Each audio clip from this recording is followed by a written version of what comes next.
As a child, she played with mud. As an adult, she still does.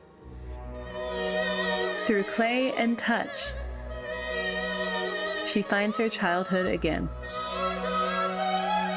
and the heartbeat of the earth beneath her hands.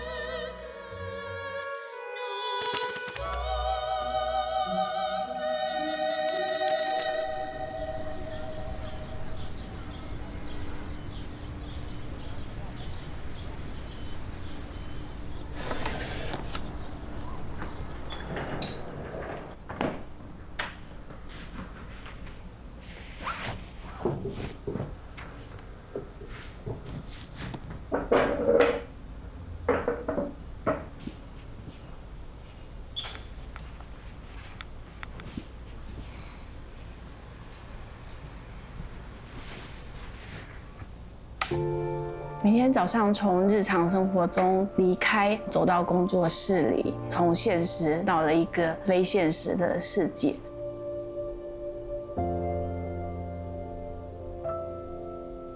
每当我推开门的时候，我会闻到老房子加上土的味道。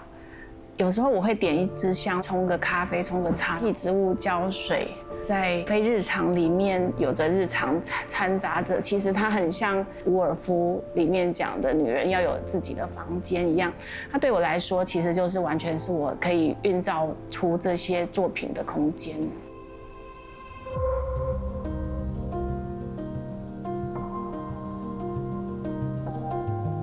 有时候会揉土，看看我的草稿，直接就抓一把土塑形，依照那一天自己的状态不同，去让作品带着我安静下来。在日本学习的时候，其实他们对于揉土这件事情是非常重视的，因为这个揉土的过程，其实它不只就是重新塑造你的土，心比较乱、比较急躁的时候，反而在碰到那个土的时候，它有一个很神奇的，好像会把你的心里面的那个乱乱的东西，把它吸收进去。我很喜欢用指尖去碰触很多东西，喜欢去摸各种材质。小时候我在操场上面玩泥土、玩沙，所以我现在就是自己在碰这些土的时候，这些皱褶、这些纹路，就会让我想起我小时候的那些经验。比起是木雕或是画画，现在的我就是用手去创造东西，然后去触碰这个材质本身，会更吸引我。那也是我为什么会选择泥塑作为我现在创作的材料。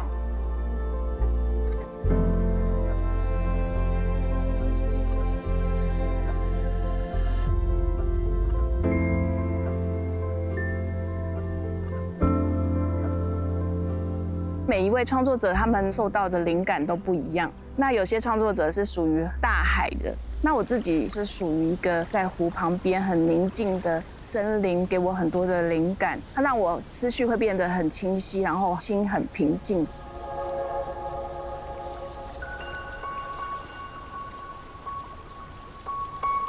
水面上的波光，它没有一时一刻是一样的，它每一个时刻都在改变。当阳光照下来的时候，波纹非常的美，它有时候是很细的，有时候是浪的感觉，这也会让我产生很多的灵感，就像是土上面的纹路一样。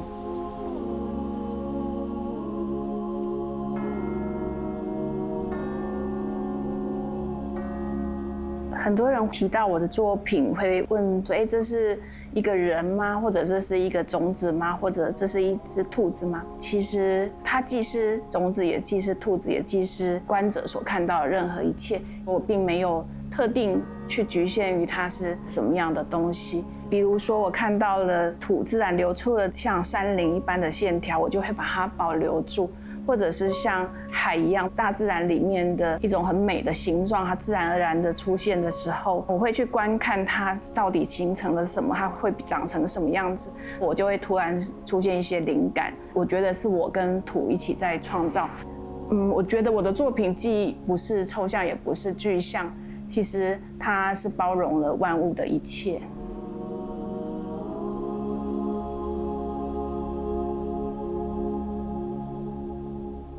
有各式各样的土，有的比较野，有的比较温和，就像人一样。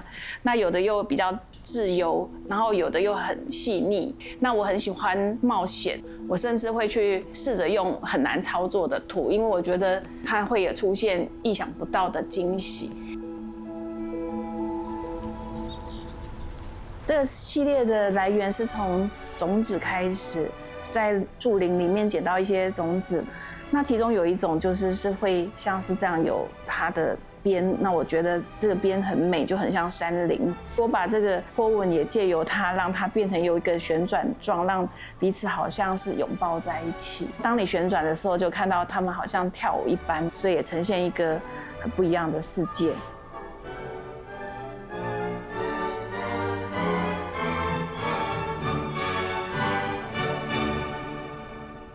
我的作品没有正面、反面或侧面。立体作品来说，其实是由非常多的面去把它合在一起，成为一个立体。整个360度构成，每一个人看到的面向是很不一样。其实每个人都会有一个自己认为的正面产生的偏见，所以最后其实我们要去包容所有的一切，放下偏见。这个世界其实每一个面向都是共存的。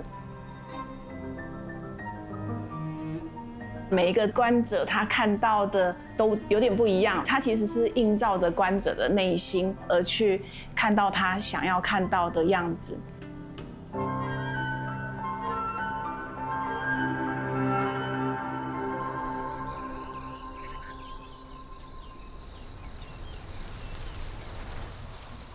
触摸这些材质也是跟雕塑会很有关系的，都会不知不觉地带到我的作品里。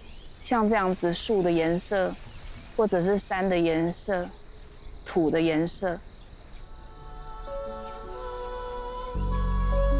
我很喜欢去摸那些树皮，这些纹理、颜色的变化，在光影中的感觉，我觉得跟雕塑那些我刻画出来的纹理非常的接近。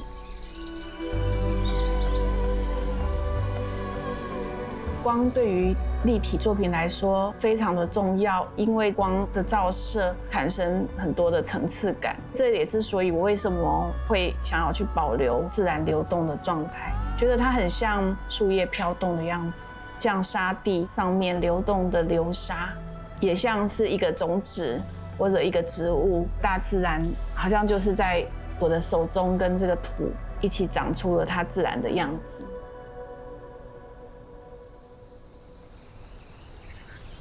每次我看到这些树，当你心很平静的时候，你好像就可以看到里面有好多的动物、生物的样貌跑出来。那我常常在想，是不是小精灵给我的一些灵感？有时候常常有人问我灵感从哪里来，其实我就是从这些日常中常常出现的，不是离我们生活太远的东西，自然就会告诉我很多的答案。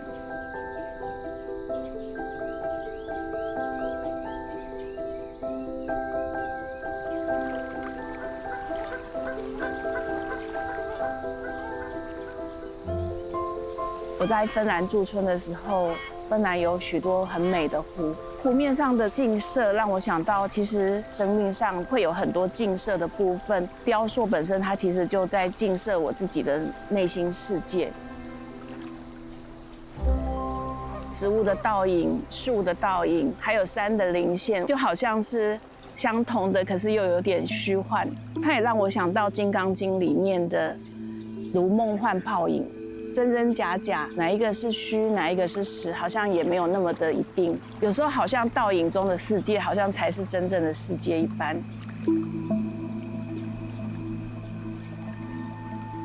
这个作品是我在芬兰驻村，在一个湖边散步的时候，我突然觉得好像我就是走在世界万物里面。那这个圆其实代表着那个湖的印象，然后这边就是看起来像植物，可是同时之间，每一个植物看起来又像一个小生物、小动物。可是呢，我走在里面又发现，自己其实就像一个小蚂蚁，是如此的渺小。也许有一个更大的生命在观察着我。那我就觉得很像庄子的哲学里面，其实我们是大自然的一个很小的部分，但是我们同时观望峻孤的时候，我们又是一个很大的存在。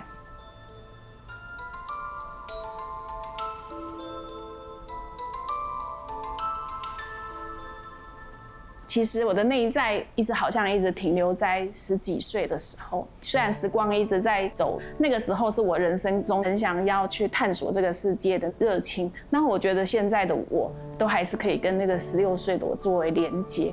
我总觉得我的内心是跟那个16岁的自己在一起。为什么是16？因为我觉得16岁是一个很美妙的年龄，是一个还是小孩子跟大人的中间线，然后他也是做自己的前端，开始会去有自己的空间、自己的世界，探索自己、探索这个世界的开始。回到初心这件事情，我觉得对于一个艺术创作者十分的重要。有些人可能是会回到自己的故乡，对我来说，我在少年时期的时候对艺术充满着憧憬，我常常会让自己回到那个状态，听那个时候我喜欢的音乐，看那个时候我喜欢的诗，跟16岁的自己在对话。